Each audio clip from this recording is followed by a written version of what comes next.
The Silent Watcher. The hospital room was bathed in a soft, golden light as the late afternoon sun filtered through the blinds. A quiet drizzle fell outside, the sound of raindrops tapping against the window echoing softly in the background. The room was eerily still, save for the faint beep of the heart monitor and the soft shuffling of feet outside the door. Officer Ryan Carter lay motionless on the hospital bed, his face pale and drawn. Tubes and wires snaked out from various parts of his body, keeping track of his vital signs as machines beeped rhythmically, their steady hum betraying the tension in the room. Ryan had been a K-9 officer for over a decade. His loyalty to his job and his partner, a strong and reliable German shepherd named Max, was unmatched. Together, they had served the community, tracking down criminals, finding missing persons, and always having each other's backs.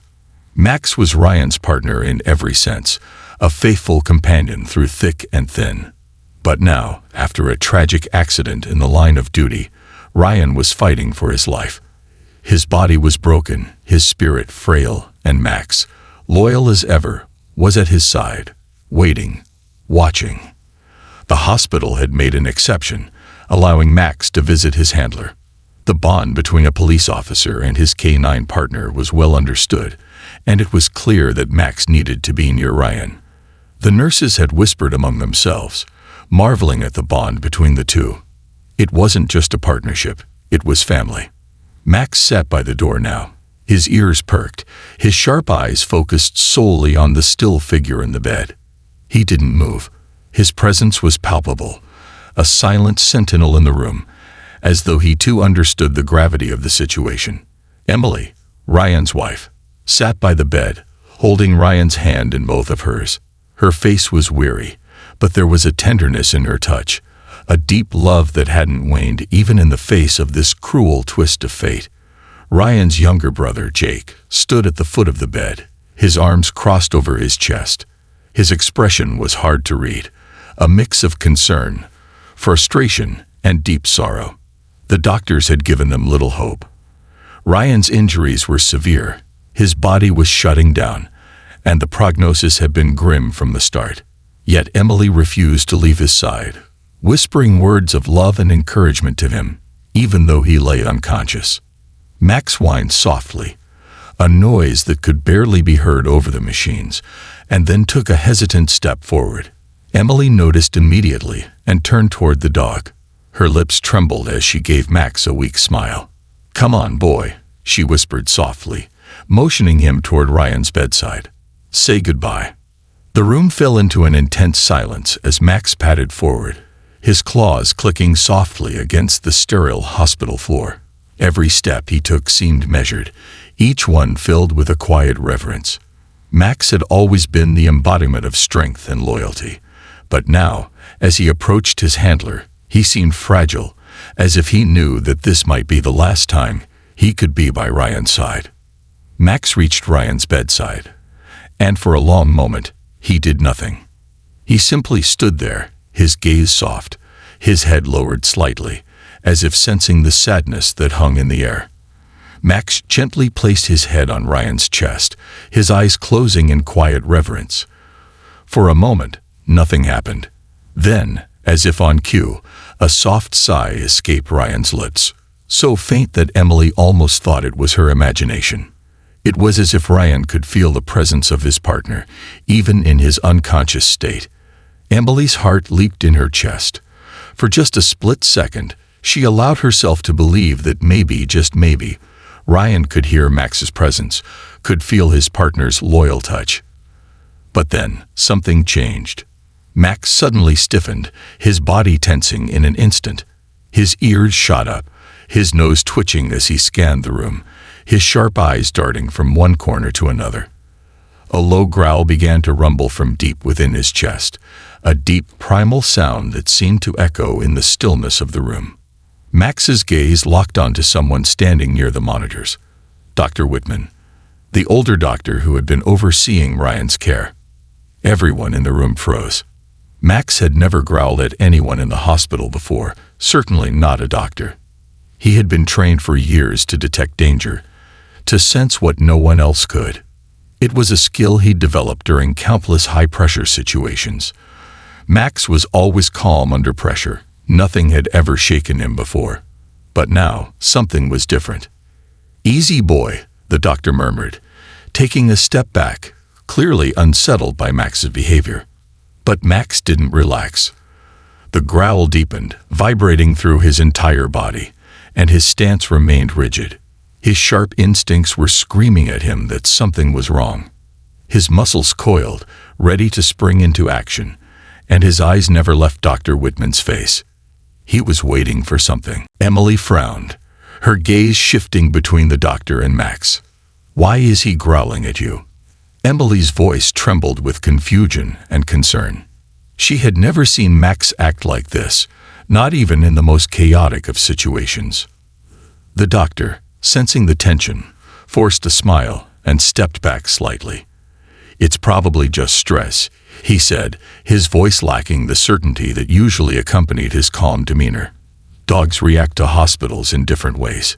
He's probably just uncomfortable."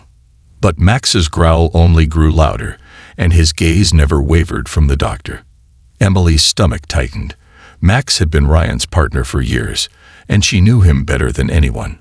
This wasn't normal. Jake, who had been silently observing, narrowed his eyes. He had seen Max in action enough times to know that something was off. He had seen the dog track criminals, protect Ryan from danger, and sniff out threats that others couldn't sense. Jake stepped forward, his voice low and steady. "This isn't normal," he muttered under his breath.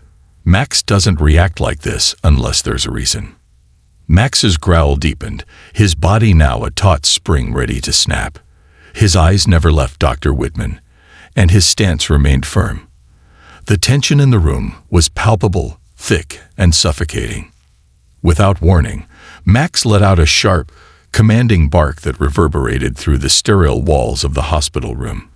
The sound was so sudden and loud that it made everyone flinch, and even the officers stationed outside the room turned their heads in alarm.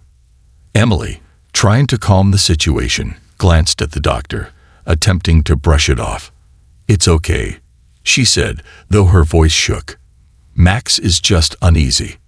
But Dr. Whitman wasn't reassured. His face had gone pale, and his fingers tightened around the clipboard in his hands. He took another small step back, trying to distance himself from Max's gaze. Jake, still watching closely, spoke up again. "Hold on. I think we should wait." The doctor hesitated, a flicker of something unreadable in his expression. "Wait for what?" Jake stepped forward, his jaw tightening as he looked down at Max. "Something's not right."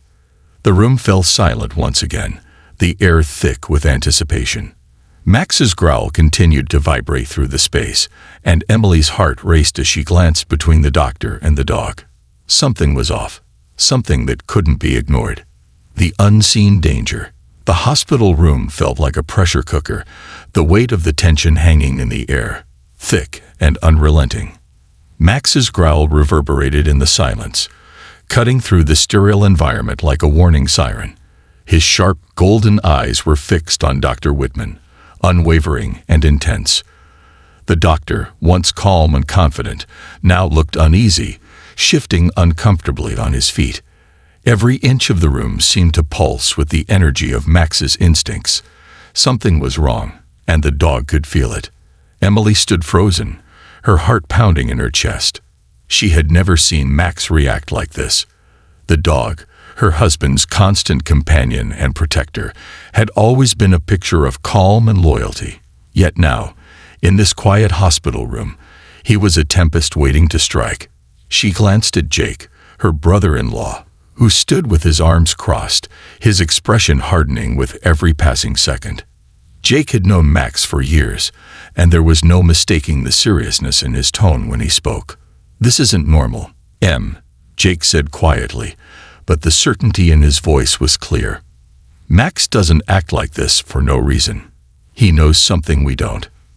Max's growl deepened, an almost guttural sound emanating from deep within his chest. His body was tense, his muscles coiled as if ready to spring into action.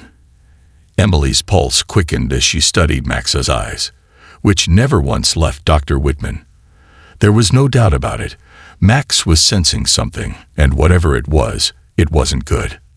The older doctor, Dr. Whitman, attempted to maintain his composure, but Emily could see his fingers tightening around the clipboard, his hands now slightly trembling. His calm demeanor was slipping, and a cold sweat began to form on his brow. Emily could feel a chill creep down her spine as the dog's growl grew louder, his posture never shifting. It wasn't just a warning now. It was a declaration. Max was ready to protect, and something about Dr. Whitman had triggered a deep primal reaction.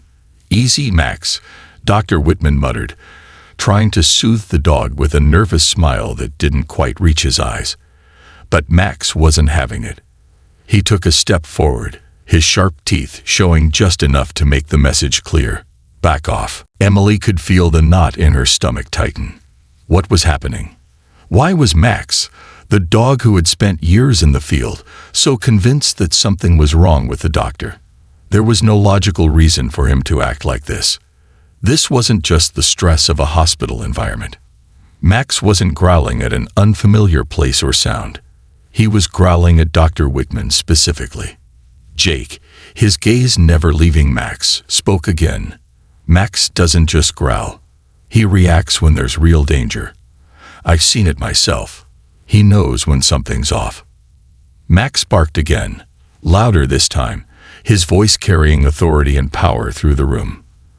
The force of the bark sent a ripple of shock through the hospital staff, and several nurses and doctors outside the room flinched, their eyes wide with alarm. Emily could see some of the officers standing guard in the hallway peering inside, confused by the commotion. One of the nurses poked her head into the room. "Is everything okay?" she asked, her voice trembling with uncertainty. Emily, trying to maintain a semblance of calm, quickly nodded. "Yeah, Max is just uneasy," she said, though the words felt hollow, even to her own ears. She didn't believe it. Neither did Jake, who stepped closer to Max, crouching down to meet the dog's eyes. "Wait," Jake said softly, his voice steady but filled with urgency. He wasn't just talking to Max. He was speaking to everyone in the room. "I don't think we should ignore this." Dr. Whitman, who had been trying to move past the dog, hesitated for a moment before continuing his approach to Ryan's bedside. He looked back at the dog, his eyes narrowing slightly. "Dogs react unpredictably when they're stressed," he said, trying to brush off the situation with a forced chuckle. "He's probably sensing the emotions in the room." But Max wasn't listening. His body was taut with tension, his growls low and constant, resonating with a warning that couldn't be ignored. Jake's gaze shifted from Max to Dr. Whitman, then back to the dog. "No," Jake said firmly. "Max isn't reacting like that because of the environment. He's reacting because he senses something about you." The room grew unnaturally still as Jake's words hung in the air. The air felt thick, suffocating, as if the very walls were closing in. Emily's heart raced. She wanted to dismiss it, to believe that it was just her mind running wild, but deep down, a primal instinct told her that Max was right. Max didn't just growl for no reason. Max's ears were pinned back now, his eyes never leaving Dr. Whitman's face. The older doctor's demeanor shifted. The forced smile on his face faltered, his expression becoming strained. He had stepped closer to the bed, but at the sight of Max's posture, he froze. His fingers tightened around the clipboard, his body becoming stiff as he moved away slightly. Emily felt a pang of dread, a gut feeling telling her that there was more to this than just a dog's reaction to stress. She turned to Jake, her voice barely above a whisper. "Something's wrong. I can feel it." Before Jake could respond, another knock on the door broke the tension. Dr. Patel, a younger doctor with dark hair and a calm demeanor, stepped into the room. He glanced at Max, who was still fixated on Dr. Whitman, then looked at the monitors to check Ryan's vitals. "I heard the barking from down the hall," Dr. Patel said, his voice neutral but concerned. "Is everything okay?" Emily hesitated before answering, her mind racing. Max, He's not okay with Dr. Whitman. He's been growling at him ever since he stepped in. Dr. Patel's expression remained calm, but his eyes flicked toward Dr. Whitman, who was now standing awkwardly near the bed. Emily could see the subtle tension in Dr. Patel's stance as he nodded. "Max doesn't usually react like this unless there's a reason," he said quietly. "I've been around dogs like him before, and they only react when something feels off." He glanced back at Ryan, then met Emily's gaze. "Max seems to be saying that something is not right." Emily's heart skipped a beat. She hadn't realized how deeply the dog's instincts had been trained to read situations. He wasn't just growling. He was warning them of something they couldn't see. Dr. Patel's eyes lingered on Dr. Whitman for a moment, and then he spoke again, his voice low. "Dr. Whitman isn't Ryan's primary doctor. He was just here to check in, but it's strange that he's handling Ryan's case today." Emily's stomach twisted. She had thought something was off about Dr. Whitman's presence, but hearing it confirmed by Dr. Patel sent a chill down her spine. "Why was he in here?" she asked, her voice shaky. Dr. Patel hesitated, his gaze shifting between Ryan, the older doctor, and Emily. "I don't know," he said, his voice quiet but laced with concern. "But I'll be keeping a close eye on him. If Max is reacting like this, it's worth looking into." The tension in the room was palpable. Max, still on edge, was now sitting by Ryan's side, his eyes flicking from Dr. Whitman to the door, every muscle in his body alert. Emily could feel her heart race. Something wasn't right, and they had to get to the bottom of it. The minutes seemed to stretch into eternity. Dr. Patel was monitoring Ryan's vitals, but Emily's attention was focused entirely on the door, on Dr. Whitman, and on the dog, who seemed to know far more than anyone else in the room. As she reached out and gently ran her fingers through Max's fur, she knew one thing for certain. This was far from over. The hidden truth unveiled. The silence in the room stretched on, heavy with the weight of uncertainty. Max remained seated beside Ryan's bed, his posture still tense, his sharp eyes never leaving the door. Emily's pulse quickened as she exchanged another glance with Jake. They both felt the same sense of impending dread. Something wasn't right, and Max, as always, seemed to know it better than anyone else. The minutes passed slowly, each tick of the clock like a beat of tension building in their hearts. The dog's fur bristled slightly, and his eyes flicked once more to the door, where Dr. Whitman had left just moments ago. The entire room felt as if it were holding its breath, waiting for something to happen.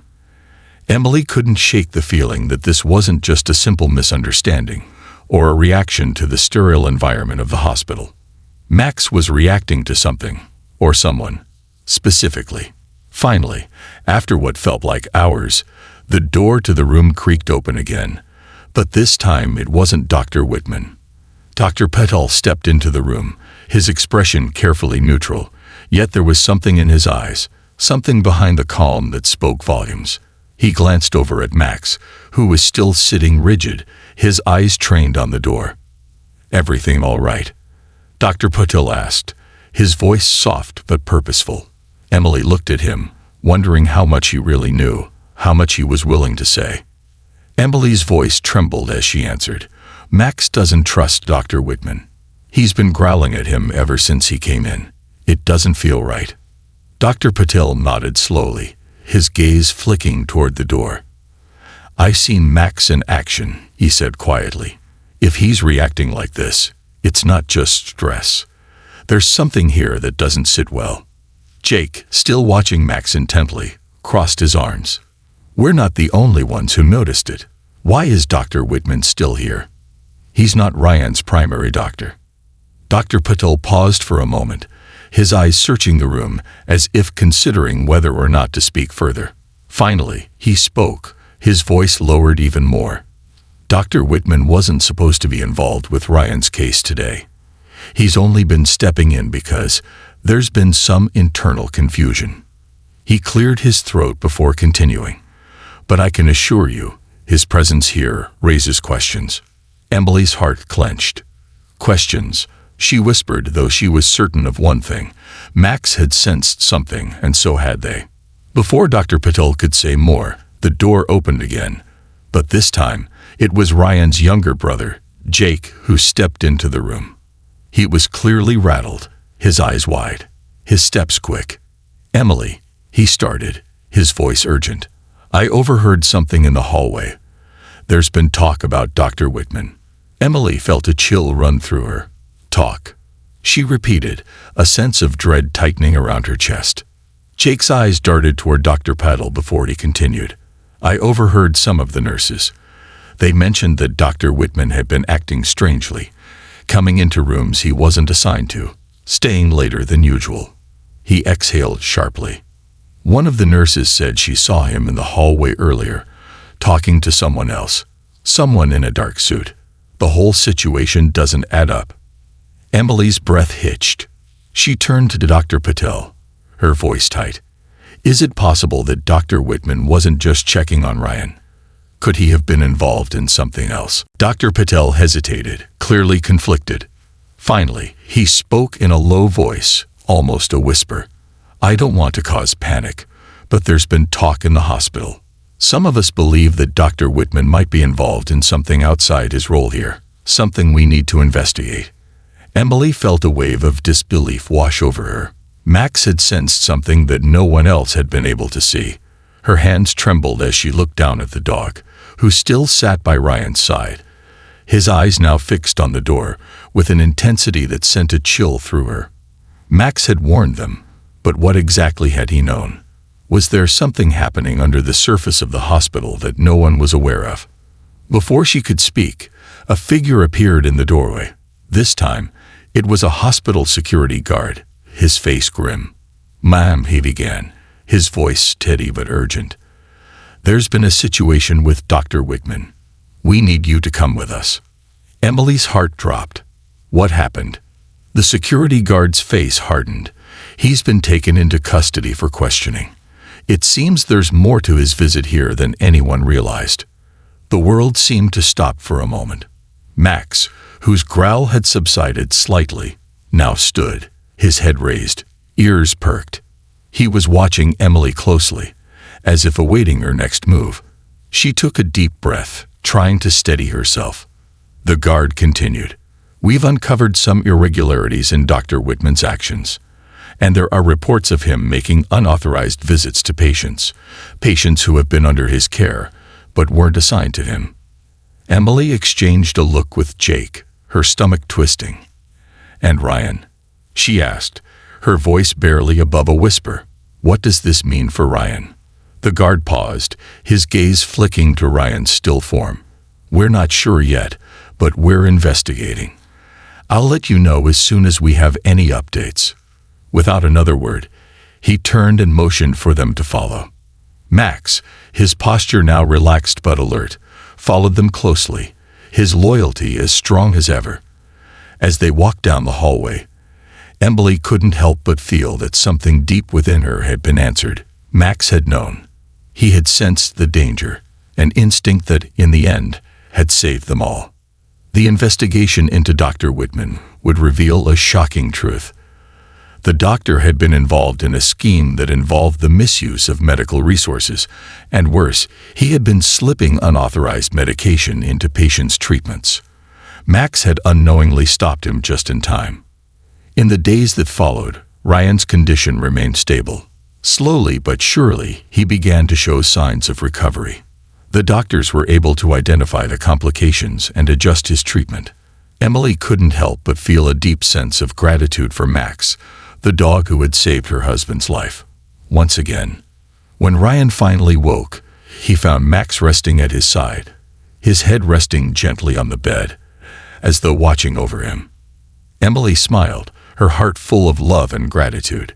"You did it, Max," she whispered softly. "You saved him." Max's tail wagged, his eyes soft and full of understanding. He was the hero, as always. And as Emily sat by Ryan's bedside, the world outside seemed to fade away. She had her family back. She had her husband, and she had Max, the dog who had always been there to protect them. Through it all, Max had never faltered. And now, as Ryan's recovery continued, Emily knew that this chapter of their story, filled with loyalty, courage, and love, would be one they would never forget. This concludes the story. Thank you for watching until the end. I hope you found it enjoyable. If you did, please consider liking the video and sharing it with your friends. Don't forget to subscribe to our channel and activate the notification bell for more captivating stories. Have a great day.